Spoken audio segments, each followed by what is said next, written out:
Good evening, and this is going to be my second attempt at Smart Money Sundays. I am very frustrated that the video I posted earlier, I do not know what happened to the audio, and so I'm not in a great mood, obviously, having to recreate this. So I'm going to be a little bit quicker and not as eloquent as I was in this afternoon's video. Nevertheless, I do want you to have some content that you can hear. So starting off on EU as usual. Okay, remember we wanted this weekly time frame kind of supply coming into this low here, this old low. We did get that. I'm not liking the reaction, to be honest. Okay, hopping down to the lower time frames. Okay, some could look at this as kind of a break of structure. I'm more so looking at this as a run on liquidity to potentially push higher, just a run on this low here. Okay, we didn't really sustain below and show much of an intent for the downside, and so obviously, we have a secondary level point of call on EU, which would be our inefficiency up here where we actually did run liquidity, right? This clean up close candle here, that's a sponsor candle. That is a sponsor candle. No wick, straight push up, run liquidity, instantaneous reaction back down. Okay, so we would prefer to get up into that area. 1.0880 is the level. You can see it more clearly as well on the 2 hour, this little inefficiency here. Okay, 1.08743 to be more precise. Okay, so what I'd like to see is that run up. Okay, maybe one more run up, and then again, time and price is so critical, and we can't stress it enough how time and price is probably the number one confluence in trading. It's what really helped me on my journey and breakthrough in trading was a firm understanding of time and price. So if you don't understand it, I would highly recommend our Smart Money course. I have a 40-minute video strictly devoted to time and price, right? And understanding the logic behind it. Okay, so hit us up if you want to take part in that. Okay, but if we get up here at the right time of day, maybe potentially midweek, then we could potentially be looking for a massive sell-off. Again, with an understanding that on the higher time frames, we have these now relative equal lows on the weekly time frame.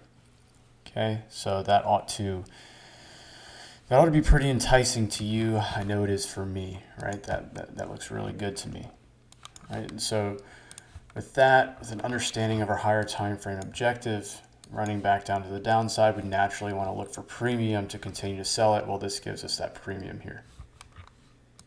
Okay, now contrarily, what we could do, and it's just completely fine, it's why it's important to react and adapt, is if we create obviously this low, if this price is in as a lower high and price breaks down with a firm close, well, then what do we have? We have bearish sequence here, right? So then it would naturally make sense to take it on the pullback.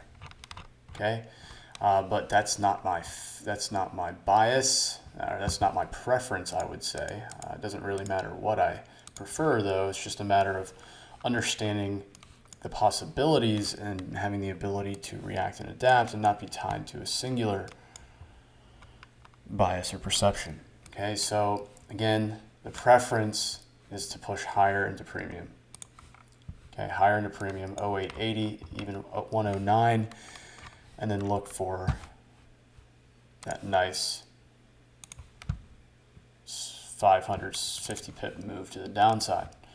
All right, and that kind of ties into all these dollar pairs, right? GU still hasn't traded into my level up here. Okay, I don't really like this price action right here. I don't think that's a high. So what if we can get a run up? Okay, again, understanding time and price. Okay, trading into our actual POI, then I do believe we can go ahead and target this low. Okay, and I'm going to go a little swiftly through the following pairs. Obviously, EU gets a little bit more attention. with an understanding that, again, these POIs that I'm giving you guys, I really hope you mark them off. They're often very powerful. They're often very reactive levels of price that I give out for free every week. That being said, again, we do prefer time and price and executing on the lower time frames. That's what we teach our students. It's how you actually mitigate or prevent unnecessary losses, and how you can actually increase your profit, right? Because if we wait for a reaction on the lower time frame, if we get a buy to sell, hitting our POI with a reaction on the lower time frames, you can take it on the pullback with a much tighter stop loss, right? You can confirm the reaction, okay, the shift in momentum after having come into that higher time frame POI that I give to you guys. Okay, so keep that in mind. I know it's probably cliche at this point, but I have to stress that these aren't signals, guys. These are POIs. Okay, you have to be able to have the courage to execute on your own, or you'll never grow or make money. All right, so heading over to AU. Again, I'm just going to kind of blow through these just because I'm not thrilled to have to recreate a great video that I made earlier today. Here's the level on AU. Nice 2-day up close. You can fib it, get some nice confluence in there with that 61.8. Okay, very, very, very clean Fibonacci confluence, and I really like the up close candle here. Okay, I do think we need to dig into that before we see another leg to the downside, with our ultimate objective being, hopefully you're paying attention previous weeks, but this is going to be the objective here. Okay, 6685, and even lower. We can really dig lower, even into something like this down here. Okay, no problem in that. That's better discount. Or you can simply, obviously we're trying to play off this 2-day up close. You can kind of target that -27. Okay, -27 coming in alignment with really kind of this inefficiency here. Okay, at 6600. All right, so 6600 is going to be the medium-term target. 6600 on AU. USD CAD.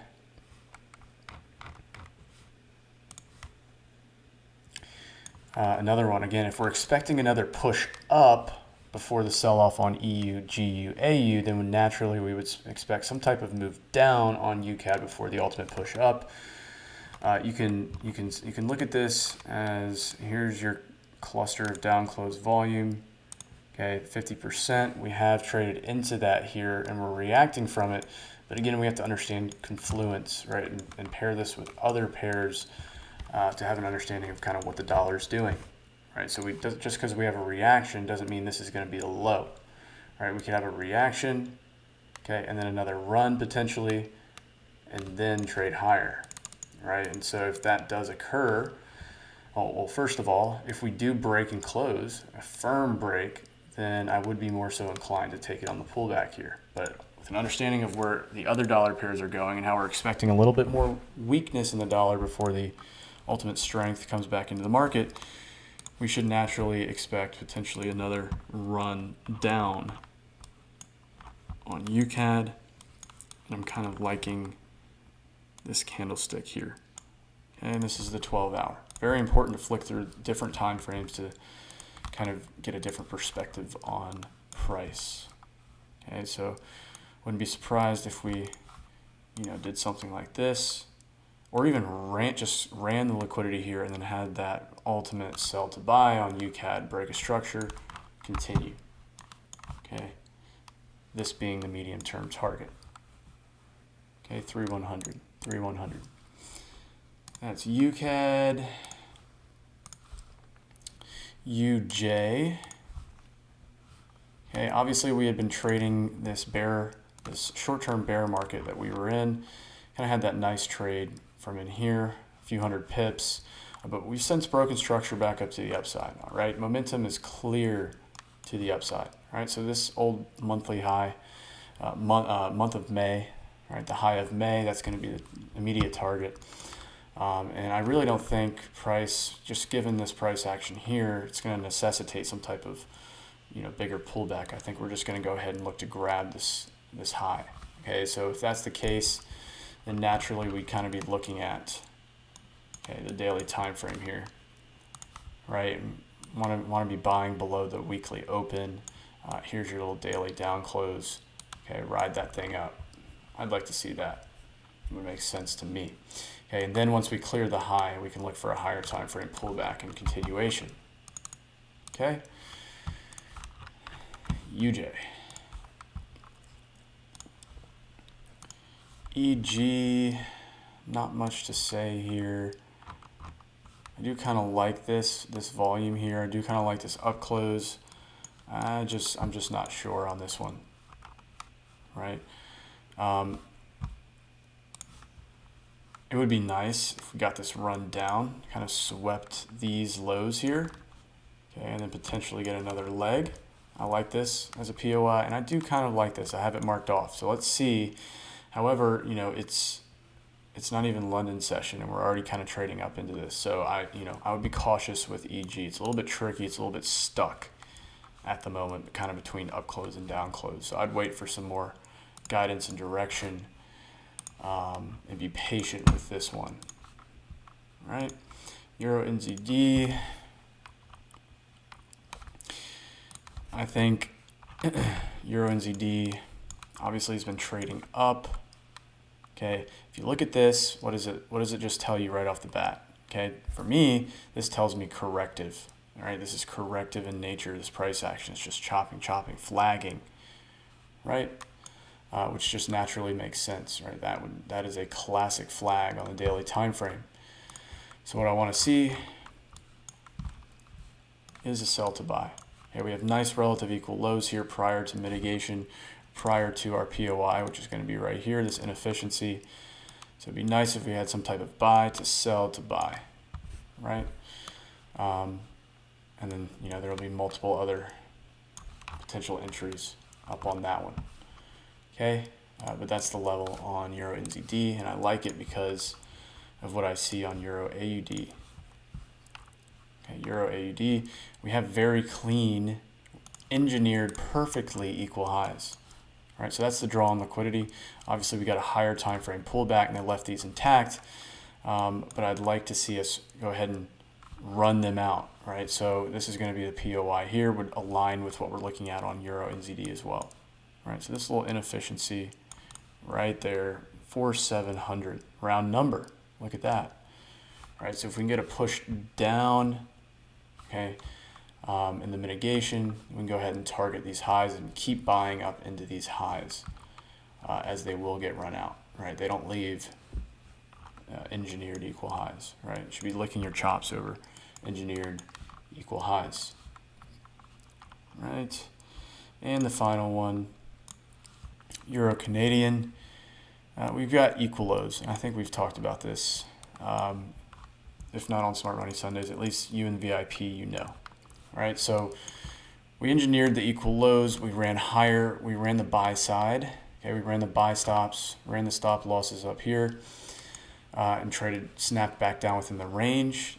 All right, to me then, my attention, once this objective is achieved, my attention shifts to, okay, where's the next liquidity objective? Naturally, it's going to be these lows. All right, so I do believe we're just trading this lower time frame wave play to create a singular higher time frame leg to the downside. So if that's the case, then naturally we'd be looking at something like this zone. If we get a run up, okay, run up into this zone, kind of 3,550 area, 3,560. If we get a run up here into premium on this time frame, okay, into that kind of golden pocket. Hell, we could even do a reverse fib here, which I like to do sometimes. And we might go a little higher. All right, so really like that 71.78.6 area. Okay, 71.78.6, this region of price in here for another sell-off, again targeting the liquidity resting beneath these lows. All right, so hope you enjoyed this video. I'm sorry I had to redo it. I'm sorry the audio was messed up in the prior video. I hope we didn't have the same issue in this one, or I'm You're going to really not be happy. Okay, so hope you have a great week trading. Message us if you'd like to join the community. We send daily market breakdowns with our thoughts, our opinions, trade setups, live trade setups every single morning during New York session, etc., etc. Ongoing, continuous education for you guys, empowering you to be the best trader that you can be. Go ahead and message us on Telegram at ArielFX Trading or on IG at Ariel__FX, and we'd be happy to get on a call with you and see if the community is the right fit for you. All right, have a wonderful week and safe trading. Thanks.